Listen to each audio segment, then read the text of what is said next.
toutes et bonjour à tous. J'espère que vous allez très très bien. Je suis vraiment ravie de vous retrouver pour cette nouvelle vidéo dans laquelle nous allons parler des énergies pour votre signe pour le mois d'octobre 2023.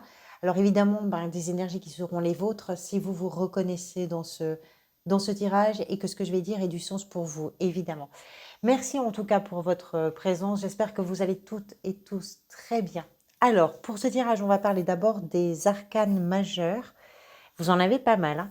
La dernière ligne, là, c'est impressionnant. Le soleil, c'est la carte qui était venue lors du tirage semestriel, qui nous donne une information sur peut-être une préoccupation, un questionnement, une ressource aussi qui va peut-être vous accompagner durant ce mois, si ce tirage vous parle. Dans l'état d'esprit, vous avez l'ermite accompagné de cet as de bâton. En arcane majeur, vous avez le magicien dans ce qui s'est peut-être passé avant pour vous amener vers ce mois d'octobre, le jugement dans la position de ce qui va venir vous aider, l'empereur, pardonnez-moi, dans la sphère sentimentale et relationnelle, le pape dans ce qui se joue peut-être pour vous, et en fin de mois, la grande prêtresse. Alors, je vais juste regarder rapidement Bélier. D'où est-ce que vous arrivez, les Béliers? Où est-ce qu'il est? Ici. Vous arrivez de la Lune, d'accord. Le mois d'octobre, c'est le Soleil. Alors, le mois dernier a pu être pour certains et certaines d'entre vous un peu un mois de confusion, où il a fallu faire un peu la part des choses, essayer de voir un tout petit peu plus clair dans certaines situations. Ça tombe bien, voilà le soleil qui fait son apparition et qui va ramener un petit peu de clarté dans tout ce que vous vivez, qui va ramener un petit peu de chaleur, qui va... Le soleil, si vous voulez, c'est vraiment la carte forcément la plus optimiste, la plus lumineuse, la plus chaleureuse du tarot, évidemment. Mais c'est aussi une carte qui permet de mettre en lumière certaines choses. On est sur une carte qui nous parle de votre façon de communiquer, qui va être sans doute plus claire, plus lucide aussi. C'est également une carte qui va nous parler, pour certains et certaines d'entre vous, d'une relation avec un père ou de vous en tant que père peut-être dans une relation avec vos enfants et de ce qui va pouvoir être éclairé, on va dire, par cette lumière du soleil. En réalité, ce soleil-là vient un peu dissiper toutes les brumes que vous avez traversées sur le mois précédent, que ce soit d'une façon générale ou que ce soit dans un domaine très ciblé pour vous. Il y a eu de la confusion, il y a eu des hésitations, il y a peut-être même eu des peurs ou des angoisses, parce que la lune, c'est aussi une carte qui est associée à une sensibilité très exacerbée, on va dire, qui peut être génératrice également d'angoisse et de stress. Donc le soleil, tout ne se règle pas évidemment, mais le soleil vient ramener un petit peu de luminosité sur tout ça. C'est une énergie qui peut vous accompagner et qui peut vraiment être une énergie, on va dire, en soutien par rapport à ce que vous traversez. L'état d'esprit, vous avez un as de bâton accompagné d'un ermite. Alors, l'état d'esprit nous explique que vous êtes peut-être en train de mettre quelque chose en place de nouveau dans votre vie. Un as, c'est toujours un commencement, c'est un début, c'est un principe de création. Avec les bâtons, on parle de choses qui vous tiennent à cœur, qui sont importantes pour vous en termes d'intérêt, d'enthousiasme, de vitalité, de vie, tout simplement. L'as démarre quelque chose de nouveau et vous êtes un peu tourner vers cette nouveauté, d'autant plus que cette nouveauté s'accompagne de la sagesse d'un ermite qui nous explique que ce qui est possible là à créer pour vous dans la nouveauté, ce que vous pouvez démarrer, c'est quelque chose qui accompagne aussi une réflexion assez profonde et un questionnement presque existentiel. Est-ce que vous êtes en train de remettre en question des choses importantes dans votre façon de vivre ou dans vos relations ou dans un domaine particulier de votre existence? C'est possible. C'est ce questionnement, ces remises en question. En réalité, c'est tout un cheminement de compréhension que vous êtes peut-être en train de réaliser et tout ça vous permet d'envisager ou de laisser la place à l'émergence de quelque chose de nouveau. Et votre état d'esprit est tourné vers ça, vers cette nouveauté, vers cette émotion, vers cette rencontre, pourquoi pas pour certains et certaines, vers cette passion naissante. À vous de voir comment cet as peut résonner. C'est très étonnant parce qu'ici, on a quelque chose qui est bien vivace et bien vivant et en face et en même temps, pas en face, mais en même temps, ce qui accompagne cette chose bien ancrée et qui est déjà, sans doute, qui donne déjà quelque chose d'assez agréable à vivre finalement avec le bâton. C'est un ermite qui nous parle de toute cette sagesse et de tout le recul que l'on peut parfois prendre dans une situation. On a un très joli contraste, si vous voulez, entre un état d'esprit qui est à la fois très serein, posé, réfléchi, sage et qui sait prendre du recul et en même temps quelque chose qui vous emporte vraiment vers cette nouveauté ou vers ce renouveau-là. Qu'est-ce qui vous a peut-être amené vers tout ça? Qu'est-ce qui a permis cette réflexion et cette émergence? Deux cartes sont sautées, le cavalier de bâton, le magicien. Deux cartes qui sont particulièrement dynamiques, qui sont vraiment dans l'action, qui sont dans la réalisation. Alors, pour certains et certaines d'entre vous, ça va vraiment là dépendre de votre situation personnelle et individuelle. Pour certains et certaines, c'est parce que vous êtes plongé au cœur d'une action. C'est parce que vous avez décidé de faire les choses. Vous avez mis en route toutes vos capacités, tous vos talents de créateurs et de créatrices, de personnes qui ont envie vraiment de goûter la saveur des choses, qui ont envie de croquer le fruit, qui ont envie de vivre les choses, qui a créé les opportunités, qui est allé même les chercher. Quelque chose, une sorte de tourbillon un peu dynamique comme ça qui vous a emporté. Pour d'autres, au contraire, c'est que plein de choses avaient été frustrées. D'ailleurs, ça peut être les deux, hein. C'est-à-dire que ça peut être plein de choses qui ont été frustrées à un moment donné et tout d'un coup, il y a eu un allumage incroyable, un peu vertigineux parce qu'on a deux cartes qui sont vraiment qui crée une sorte de tourbillon comme ça énergétique. Donc quelque chose qui tout d'un coup est sorti vraiment de ses gonds, littéralement, et cette chose-là permet effectivement de débrider un petit peu la bête et ça permet à la fois de prendre du recul, mais en même temps de pouvoir laisser la place à quelque chose de nouveau dans votre vie. Ce que vous voulez ou vos objectifs peut-être, ce que vous aimeriez, c'est représenté ici par ce roi d'épée. Alors, euh, une chose, pardonnez-moi, une chose quand même avec ce cavalier de bâton ici. Tout ça peut être lié pour vous à un personnage qui est associé à un signe de feu. Les signes de feu comme vous, ce sont les béliers, ce sont les lions également et les sagittaires. Mais je pense, vu qu'on a quand même ces deux cartes, et je pense pas que ce soit ça. Je pense que c'est plus cette énergie un peu folle comme ça. C'est peut-être ça d'ailleurs hein, qui a amené de la confusion avec la Lune, hein. C'est peut-être qu'il y a eu tout d'un coup beaucoup de mouvements, quelque chose qui s'est un peu emballé. Ça me donne cette impression qu'une machine s'est emballée et on passe à l'action, on fait les choses, on réalise, on y va, on y va, on y va. Et tout d'un coup, ça a pu s'embrumer un petit peu pour vous. Donc, lumière du soleil. Le roi d'épée, je pense pas qu'il représente quelqu'un dans vos objectifs, mais pourquoi pas, ça peut être aussi quelqu'un qui vous accompagne sur le chemin que vous êtes en train de faire. Si c'est le cas, ça pourrait être quelqu'un d'un signe d'air. Les signes d'air, ce sont les Verseaux, ce sont les Gémeaux et les Balances. Je ne pense pas que ce soit ça. Ce roi d'épée nous explique que vous avez envie de prendre la main, de clarifier les situations, que vous avez envie de communiquer de façon très claire sur les choses parce que le roi et la reine d'épée vont représenter les personnes souvent qui sont divorcées, qui sont veuves ou veufs, les personnes qui sont séparées. On va parler d'une forme d'autonomie, d'indépendance. Dans vos objectifs, il y a comment vous clarifier les situations que vous vivez, ce que vous avez à traverser, avec cette autorité d'un roi, que vous soyez un homme ou une femme, pardonnez-moi, c'est pareil, avec l'autorité d'un roi, avec cette capacité d'analyse incroyablement limpide, juste, parfaite, équitable. On n'a rien à dire. Votre façon d'analyser la situation est très, très juste. Et ce que vous voulez, à partir de cette justesse d'analyse, de compréhension, etc., c'est arriver vraiment à prendre des décisions très claires et à cadrer les choses. Chaque chose doit retrouver sa place. C'est ça que vous voulez. L'impression que ça me donne, c'est comme si vous souhaitiez remettre un peu d'ordre dans votre vie, pardonnez-moi, en redevenant un peu le maître ou la maîtresse des jeux, des enjeux, des décisions. Ce qui peut venir vous aider, c'est représenté par la carte du jugement. Alors le jugement, on va être très clair, c'est une carte de renaissance.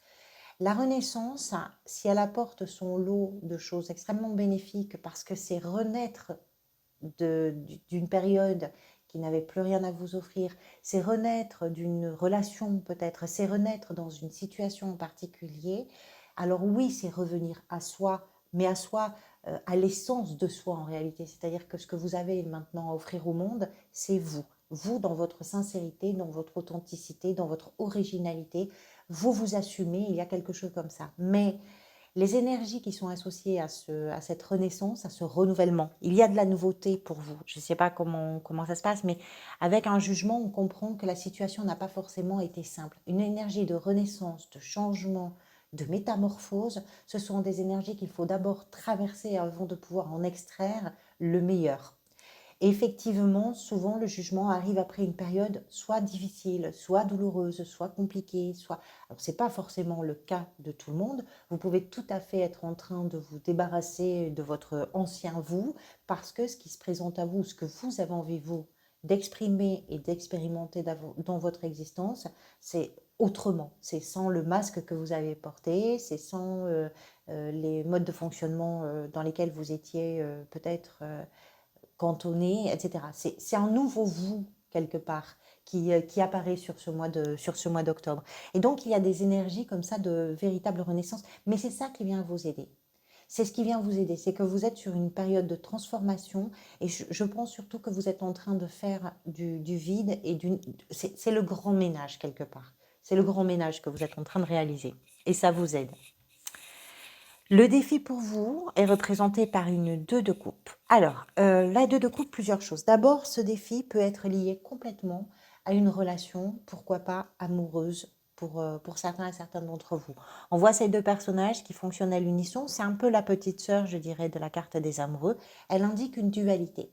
Alors, si c'est lié à une relation, qu'elle soit amoureuse ou pas, d'ailleurs, finalement, parce que ça peut être une relation aussi qui est vraiment très importante pour vous, une relation, une association professionnelle, une relation avec quelqu'un de votre famille, pourquoi pas. On a le patriarche qui est représenté ici avec le soleil, donc ça peut être avec un fils, ça peut être avec un père, ça peut être avec un enfant, une fille aussi, pourquoi pas, peu importe. Si c'est dans une relation, le défi, c'est peut-être comment vous renaissez par rapport à ce qui vous a touché dans vos émotions, ce qui vous a touché dans votre cœur au travers de cette relation. S'il ne s'agit pas d'une relation, le défi pour vous, ça va être vraiment de vous remettre, je dirais, un petit peu au diapason avec vos émotions, avec votre sensibilité, avec ce qui se passe à l'intérieur de vous, dans votre cœur. La 2 de coupe, c'est cette osmose, c'est cette fusion entre vous et une personne ou entre vous et vos émotions. Peut-être que vous aviez fait la part des choses. Je peux dire ça, mais je ne peux pas dire ça parce que ça, c'est les émotions et pour l'instant, je préfère les mettre de côté. Vous avez peut-être passé une période comme ça. C'est possible. Et du coup, le défi, ben, ça va être de retrouver, de renouer quelque part avec des émotions qui ont dû soit se scinder, soit vous mettre dans une difficulté, dans des hésitations, et d'arriver à, je dirais, à vous retrouver finalement avec vous-même, parce que il est surtout question de vous dans ce défi. Dans la sphère professionnelle, on retrouve une carte de dualité. Ici, c'est la 2 d'épée. Alors, les épées, vous le savez, sont associées à tout ce qui est mental, c'est la réflexion, c'est l'analyse, c'est l'intellect, c'est la communication, c'est tout ça.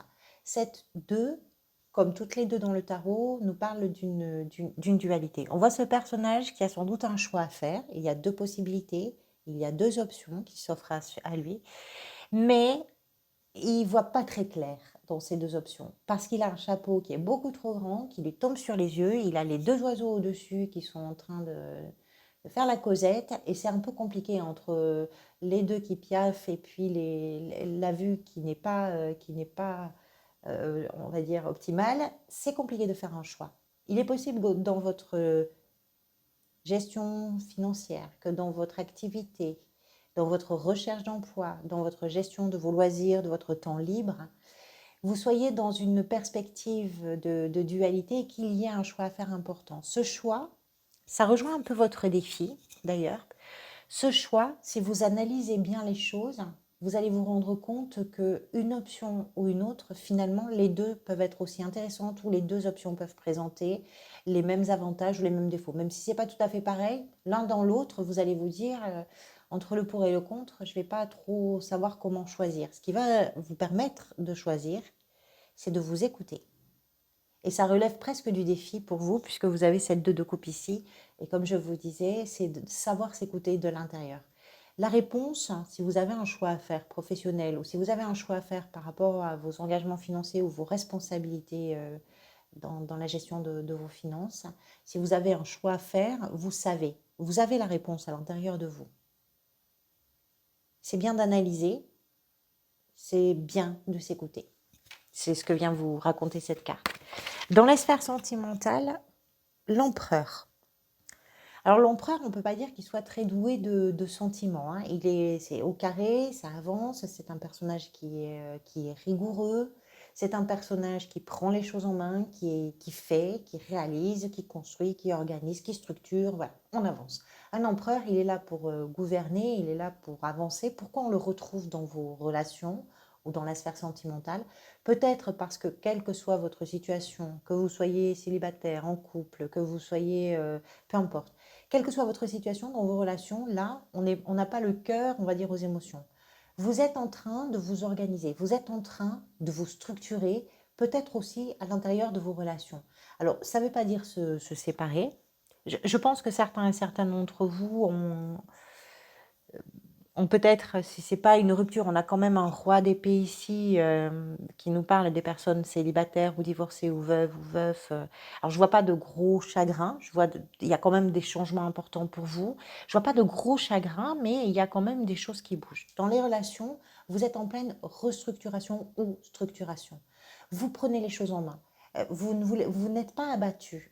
Même si vous avez traversé un chagrin ou même s'il y a quelque chose, alors encore une fois, que ce soit dans une relation amoureuse, amicale, familiale, peu importe, s'il y a quelque chose qui vous a ému ou touché ou bouleversé, euh, vous n'êtes pas du tout abattu.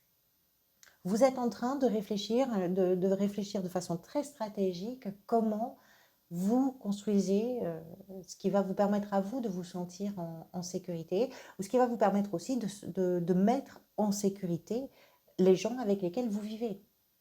C'est possible aussi par rapport à vos enfants, par rapport à vos parents, j'en sais rien, à vous de voir. Mais on n'est pas sur une carte sentimentale. L'empereur, c'est pas un sentimental. C'est pas un drôle non plus.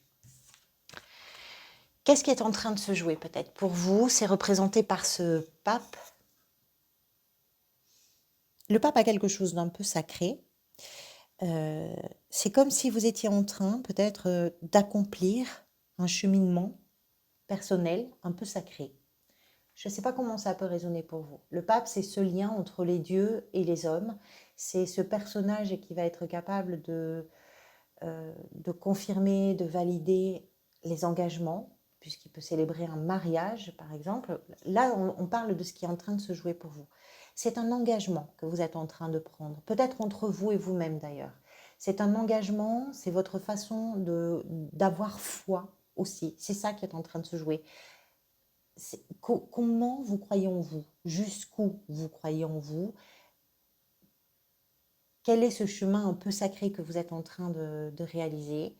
Quelle est la question qui se pose aussi avec le pape qu'est-ce que qu'est-ce que vous avez appris de tout ça?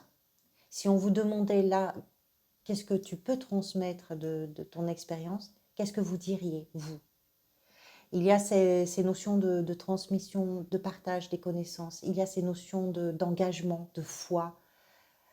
De foi, quand je parle de la foi, c'est pas forcément religieux. Pour certains et certaines, ça peut l'être, hein, mais c'est pas forcément religieux. C'est vraiment, je crois en ce que je fais, ce que je suis en train de concrétiser, de réaliser. Cette renaissance à laquelle je suis actuellement soumis ou soumise, enfin soumis, entre guillemets, hein, que je suis en train de vivre, en tout cas d'éprouver, à quel point ça me permet de croire en moi. Quel est ce chemin sacré que je suis en train de faire sur moi? C'est peut-être un peu ça. La fin du mois est associé à une grande prêtresse. Qu'est-ce que vous avez comme sage, vous aussi, dans votre tirage? Je crois que c'est le signe des Verseaux que j'ai fait avant vous, mais c'est pareil, c'est plein de sages. Un pape, un ermite, une grande prêtresse. Vous avez quand même les 3 plus grands sages du tarot dans tout ça. Alors oui, ça peut remuer un peu avec les énergies d'un jugement, mais la grande prêtresse, le soleil, ramène la lumière. La grande prêtresse permet de véritables prises de conscience, de véritables révélations, probablement intérieures. C'est-à-dire que vous êtes en train de vous rendre compte que pendant une période peut-être, à la fin du mois, que pendant une période peut-être vous avez mis un peu la couverture sur certaines choses pour ne pas les voir, pour ne pas les savoir, pour ne pas les entendre. Et tout d'un coup, ça se révèle. Ça se révèle et c'est peut-être pas ça qui participe aussi à une forme de renaissance pour vous. Ça peut être très imagé, mais ça peut être très concret pour vous dans votre réalité. Qu'est-ce que j'ai dit? Je crois Bélier, novembre, vous avez le monde, vous allez vers quelque chose qui va vous permettre de vous réaliser et de sentir que vous êtes en train de concrétiser quelque chose sur le mois de novembre. Vous avez tout un processus d'évolution là, sur ce semestre, ami Bélier, c'est quelque chose. Et c'est plein, plein, plein de changements pour vous. Plein de changements. Voilà pour votre tirage. Merci pour votre présence, pour votre bienveillance, pour vos retours, pour vos likes, pour tout ça. Merci infiniment. Je vous retrouverai bientôt. Prenez soin de vous, surtout prenez soin des gens que vous aimez. C'est important. Profitez de l'instant présent, s'il vous plaît. Il est très, très, très important. À bientôt.